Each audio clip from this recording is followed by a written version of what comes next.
We heard of numerous adjustments being made in adoption of emerging technologies. And we even heard a recognition that more regulation may well, in fact, be called for on the emission side. And we also are seeing a lot of protesting going on of some things to be done. We're seeing people protest in Ukraine to keep them away from their nuclear plants. We're hearing individuals protest in the streets of Canada to try and make adjustments as well. So we are seeing people reacting, meaning the issue is becoming more popular. But we clearly haven't reduced the amount of oil that is being consumed in the earth at large. So David, over to you. What can be done? I finally concluded that the human mind can't think big. And what I mean big is everybody. And there's 7.9 billion people on the earth. And that is an incomprehensible number of people. It is, everybody says it. I'm told with great certainty that there's too many, but there's lots of people that don't have any yet. So I don't know what others know what the ideal population of the world is. In the end of my book, I confess that I'm not, it's not in my DNA to tell everybody else what to do. The answer to the question is that the question is, it's a really good segue into the realities of energy. And energy is, it's when he says we know it caused by, what have we done? Nothing.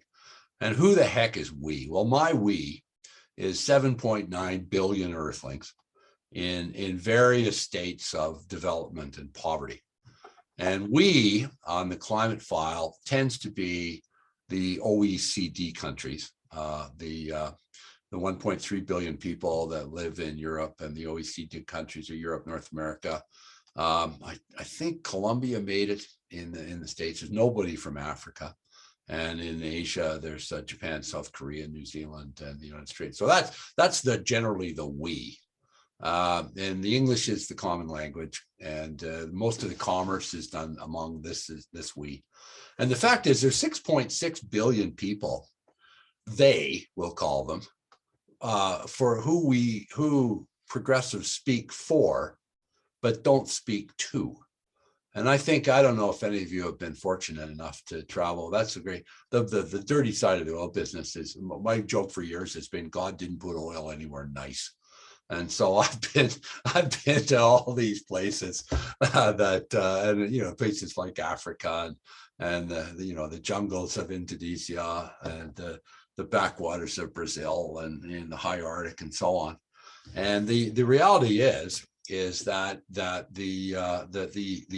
climate risk, and just a correction on this, the environment was an issue in Stockholm. The climate wasn't yet. It really wasn't. The climate didn't become a UN issue till the Rio Earth Conference in 1992. Actually, it was that the Stockholm was about the environment at that time. Indira Gandhi was furious, as everybody. We're talking about pollution, generally environmental pollution, and so the disparities between the developed and the non-developed world starts to see. But I think the easiest way to explain this is the two forecasts. One is the IEA, International Energy Agency forecast, and they have the net zero by 2050 forecast, and they show what exactly has to be done. Oil consumption has to fall by 75% or 70% by the year 2050. And we have to, and it's all based on, even in their own disclosure, they admit that we'll have to be depending on technologies that don't exist yet, which is a level of candor and fine print that nobody seems to be covered. At the same time, OPEC does an annual forecast, and they are talking to the 6.6 billion people that we tend to disclude from our, when we talk about we. And this goes back to your very good point, Eric. We shouldn't be talking about countries. We should be talking about emissions. And that's why I always put that slide in there, the real source of the emissions. I've done a lot of time with CBC over the years, and they all say, well, we must do this, and we must do that. And I said, well, what we really should do is we should be using our brain power to help China and India and the emerging world use fossil fuels more effectively. We should be cleaning up emissions from coal. We should be displacing their coal with LNG. That's what we should do, because all of the things we do here don't amount to a hill of beans. But if you look at the OPEC forecast on oil consumption, you'll see something entirely different, because they are looking at the energy needs of not the wealthy, the West, but the poor people.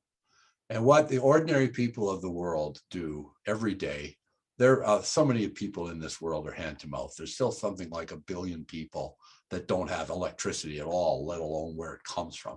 Malnutrition, thanks to energy, thanks to cheap energy, the global, we don't talk about food. How the hell you can have the conversation about climate and food and not include fossil fuels is beyond me. The largest single source of fertilizer is nitrogen-based fertilizer that right now originally started out with coal made from natural gas. That keeps 40% of the population of the world alive. The intricate linkage between food and fossil fuels, and it's without replacements. The great advancements in agriculture have been made in the yield per hectare, and it's been, or acre, because it's been going straight up for years, and it's all been due to fossil fuels. It's got to do refrigeration. It's got to do with storage. It's got to do with tillage equipment, diesel-powered powerful tillage equipment. It's got to do with transportation. I read this study, and I've written about it before, how in the wintertime in Canada, a lot of the food in the grocery stores travels 8,000 kilometers. It's been the absolutely one of the most wonderful benefits in modernizing the world. It's increased the population of the world. It's a political issue. That's not an energy issue. So cheap energy is fundamental to life on Earth. And so what happened is that when you say that we ought not to use fossil fuels, fine.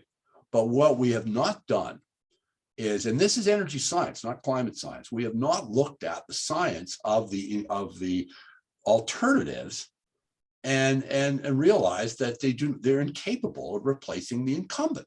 There's a whole generation of people that can't believe you can't make plastic out of solar electricity. And so the answer to the question, when we know it's caused, what are we doing? Well, we have done amazing things. As issues come along, modern civilization has done some great things. Remember, LA was a sewer, right? So they invented the catalytic converter. I remember Inco, the first time I drove through there, when everything downwind of the stacks at Inco, they did Apollo shot training in the slag piles of Inco, because they thought it was the closest thing to the moon. And then they said, we got to clean up those stacks. They had to deal with acid rain, and they did. And Inco howled all the way to the bank. They said, we can't do this. We'll have to shut down. They're still producing a zillion years later. So as these challenges come along, we have addressed them. The thing is the hubris of modern man is this is why I read you the first line from the book. The global energy complex is 7 billion a year. And people are saying, well, why don't you do this instead of this? And they're completely ignoring energy science. And this goes back to my whole diatribe about the media and the internet. There was a good, thoughtful question about ask us earlier. Misinformation has been around a long time. But when somebody said, this is why I wrote a book about this, when somebody says that we should or could, in Alberta, all we have to do is change to renewables. What's the big deal? Well, what they don't understand is Alberta without oil is Manitoba with mountains. We don't know anywhere near the energy that we produce is used here, and we're able to make a living at it because we sell the people that you need. Oil is powerful and is transportable. Natural gas and coal are the same thing. Electricity is not. I loved your comment about. I wrote it down here, distributed renewables. That's a great idea on a local basis. But the whole point is if we were to abandon the fossil fuel business in Alberta and go to renewable energy, I'd say we'd have to about 2 million people would have to leave, because that's what we do. We create energy that's transportable and sell to people who don't need it. They do not need, everywhere in the world has electricity. We're not going to build a big solar farm in Brooks and sell electricity to Denver. So it's fundamentally it is economic.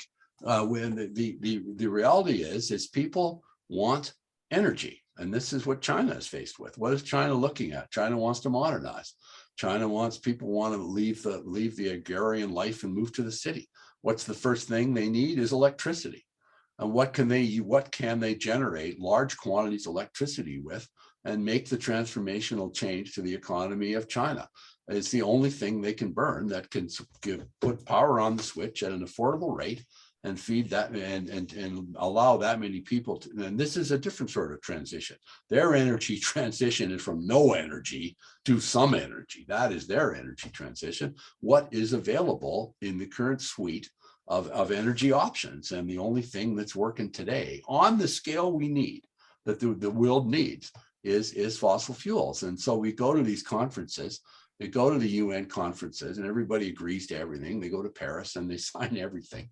And they say, yeah, we're going to do that. We're going to do that. And then what you find is the emissions go up and the commitments go up and the fear goes up. And then they go home and they face their country and the people of their country. And they say, why are they here? Why am I here? What do they need? They need to eat. They need to live. They want a bit of the good life. They want education for their kids. They want decent health care. They want nutrition. They want food. And so the problem is with the massive energy complex, and all the studies, I'm sure you've talked about this in your previous seminars, is you can track fossil fuels, the Industrial Revolution, coal, oil, population, and wealth growth, and they are completely in a straight line. And so this is where I started, was at the very beginning.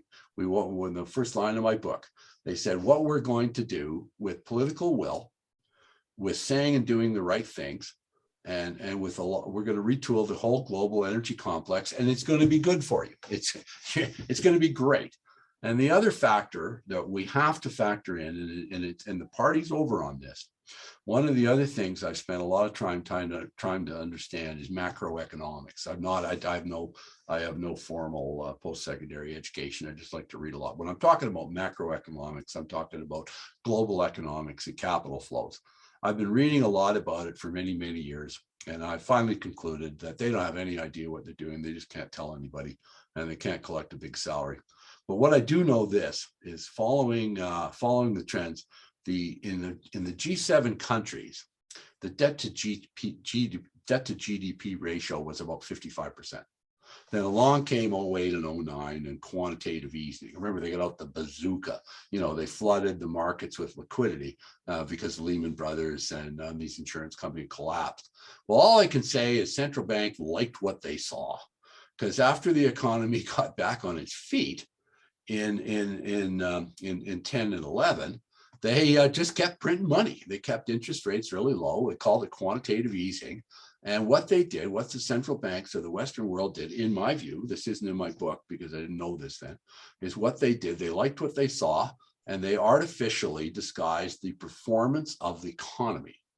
And we apologize. So in 2019, by the time the shit hit the fan with COVID, I know a lot of you have never heard that word, COVID, that is. When the shit hit the fan, it was already up to 95%. And then along came COVID. And so what also happened during that period of time, what really helped the world during this 10 years of 09 to 19, and I really want you to think about this, because that was when renewables went crazy. That is when life was good. Energy was unbelievably cheap. This is when oil prices collapsed, and the United States and Canada did a service to the world. Between 08 and 2020, Canada and the United States put 10 million barrels a day in new production on stream. 2 million of it came from the oil sands in Canada. 8 million came from shale oil. And we kept oil from finding its natural price. So there was no shortage of oil. So you could muck with the energy complex. You could shut down coal-fired generating plants. You could virtue signal, shut down pipelines. The government was printing money. Interest rates were low. And the urban centers were doing great. Then along came COVID.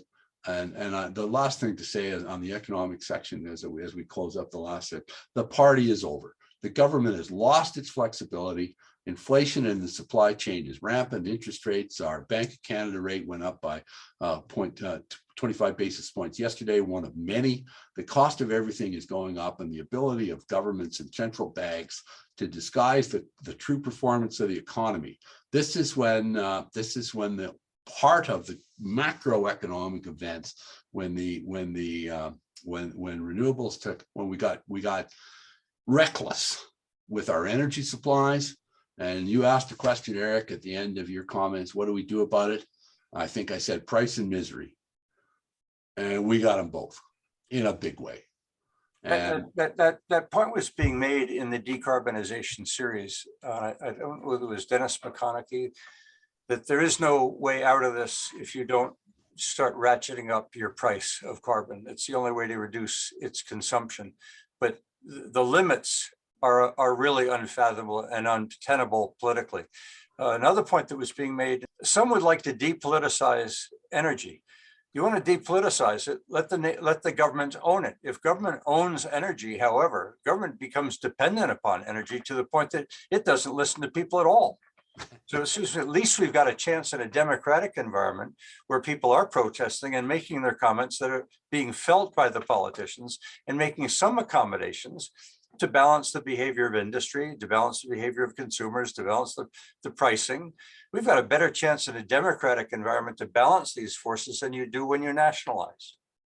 I know McConaughey quite well, and he's just finished his book about this decarbonization subject, and I'm quite looking forward to reading it. His first book on dysfunction, and I learned a lot from his book on the actions of the Anglos in the United States in torpedoing Keystone and all that stuff. So let's open it up and see if there are some further questions. We've got about 10 more minutes. So who wants to chime in? I'm not sure I see hands up any place. Bill, Bill Howell, you're one of the more insightful guys on all these issues. I can't imagine you don't have a question to pose to David. Do you believe in general relativity? Believe in quantum mechanics? You don't believe in economics. That was a good one. Actually, there are people that say that microeconomics is great. Macroeconomics has always been in search of itself. Well, macroeconomics, I don't understand. And so I was taking liberties with that. Other than the invisible hand of Adam Smith will right wrongs. I've done a lot of seminars on this, and they say, well, you know, that the liberals are going to do this and the liberals are going to do that. And oh my God, is this ever awful? And the point is that I'm with McConaughey, is that this dog won't hunt. And so the aspirations of the liberal climate pledge, net zero electricity by 2035, this many electric vehicles, you know, the decarbonization, the emissions reductions in the oil sands, is I sleep well at night because I know that that's impossible. You know, people say, and McConaughey and I, this is where we differentiate. McConaughey says, well, that's what he said he was going to do. I said, well, in 2015, he said he was going to balance the budget by 2019. So when it comes to politics, I'm so jaded from my 10 years inside the tent that I don't cherry pick the political commitments that I believe are achievable or unachievable. And so the whole point is what I've been seeing on the invisible hand is that the supply chain issues and the inflation and the issues we're dealing with today are going to force central banks to make decisions that the politicians wouldn't make otherwise. And so we're going to see, and then the voter aspirations will change. The politicians will go where the voters are. But as for quantum science and quantum physics, I mean, I'm not exactly sure what that means. What I can tell you is I just did an article for fun on, I took the town of Brooks.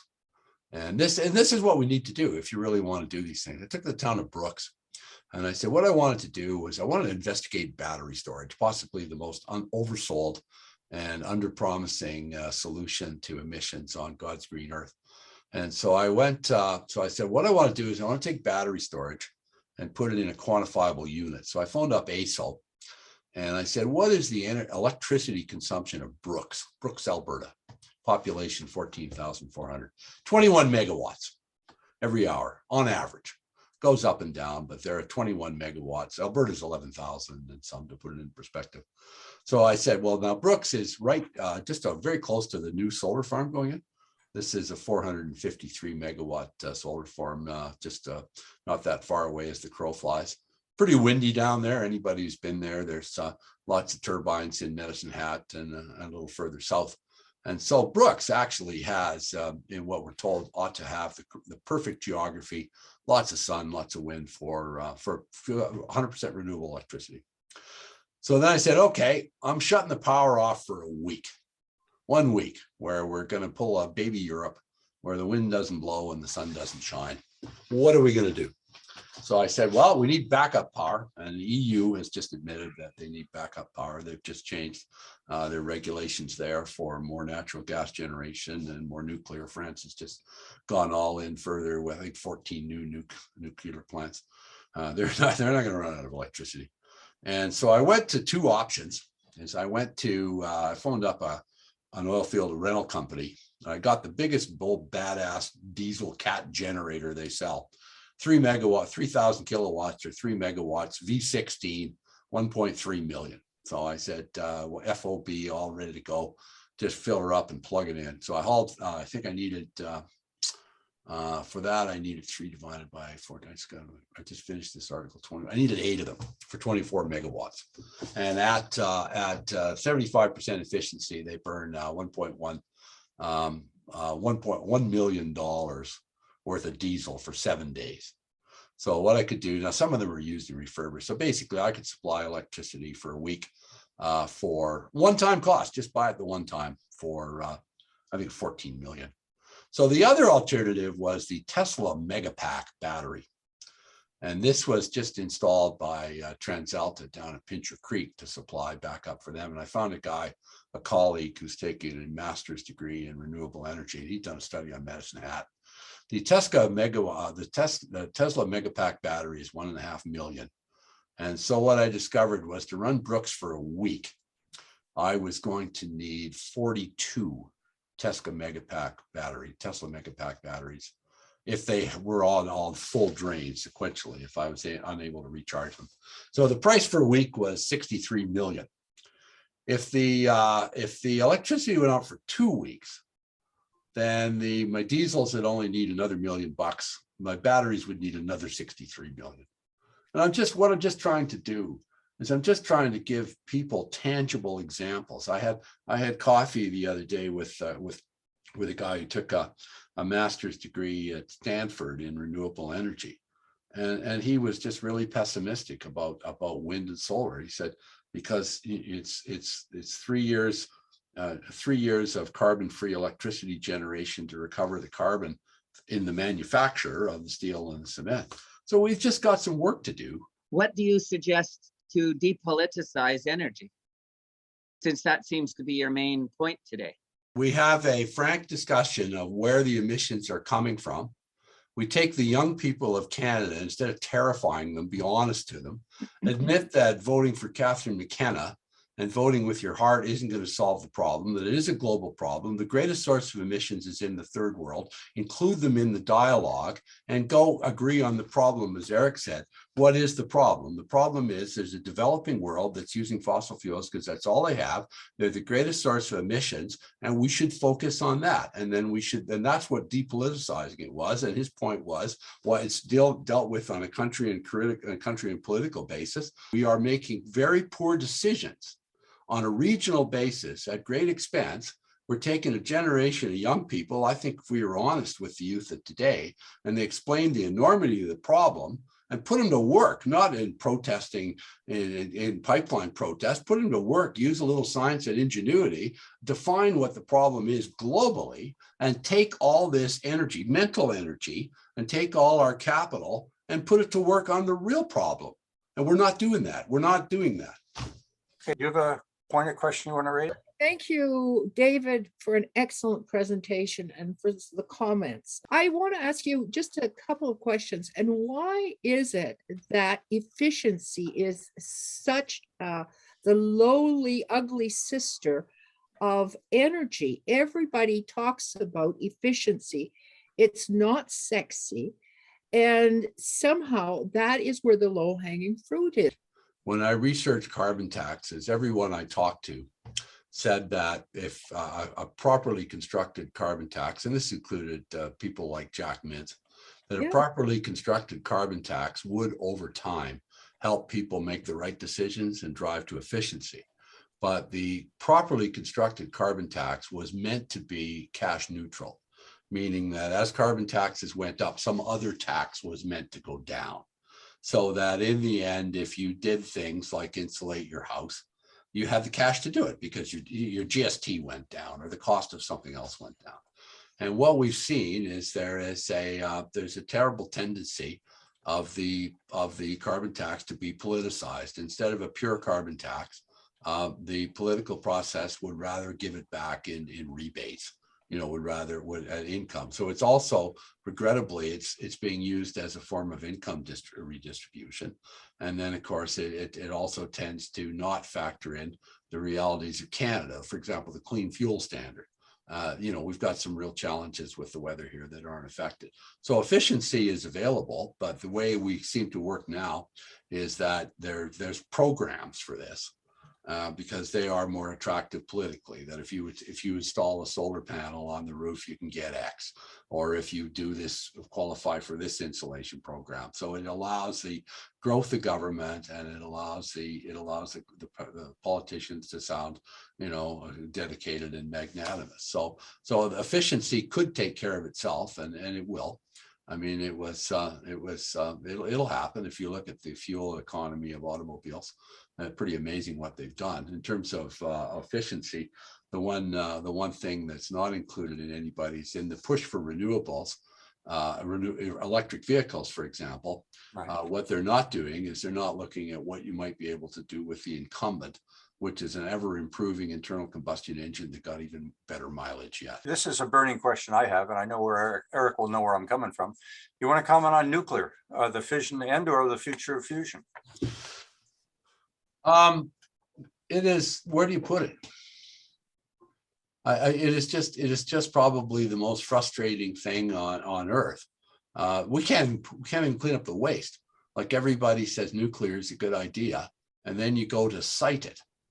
And then you go to, this is the biggest single challenge. You look at the lead time and you look where you want it. Yeah. And so, I guess a lot of line loss from the Northwest Territories, where you don't have to ask anybody, find some underpopulated part of the world. So nuclear it works, but in the end, it is almost faddish. After 3 Mile Island, they stopped that nuclear build. After Fukushima, that was when Germany made the decision it's currently regretting. So regrettably, it's politicized as well. These small modular reactors, I have no issues with that. I mean, if you look at the safety record of nuclear power, it's fantastic, really. But I did at one point go down the path of exploring nuclear waste disposal and storage. And that's incredibly political. They tried to, Bruce Power tried to dig a hole in the Precambrian shield, the oldest, most stable rock in the country, not permitted. What happened in the States was they had picked Yucca Mountain just outside of Vegas, and they had spent $7 or $8 billion on tunneling into a mountain to build a secure storage site.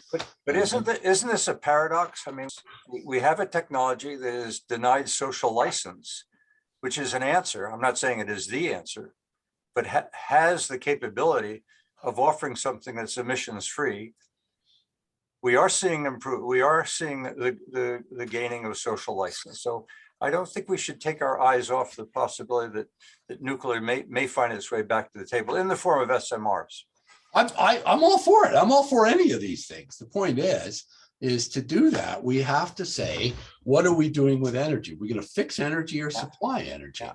And so this goes back to my point about we've taken energy for granted, that it'll always be there. And the various alternatives have been in my view oversold. I'm not backing down on that. We're told that all these great things are coming, and they may come, but in the short term, we're a fossil fuel world, and there's a whole bunch. I never even got into the fossil fuel divestment movement and the badge of honor of starving this industry for capital. Yeah. Well, we may well see the price that the globe is paying and a better appreciation of the relevance of energy on what is going on in the world at large right now in Europe. This whole conversation that you've been just terrific, David, in summarizing the various perspectives of what got us here and what may get us out, particularly the relevance of the third world getting on board. But the consumption of energy worldwide is not declining. The technological answers have not arrived, and those that appear on the horizon are still far away.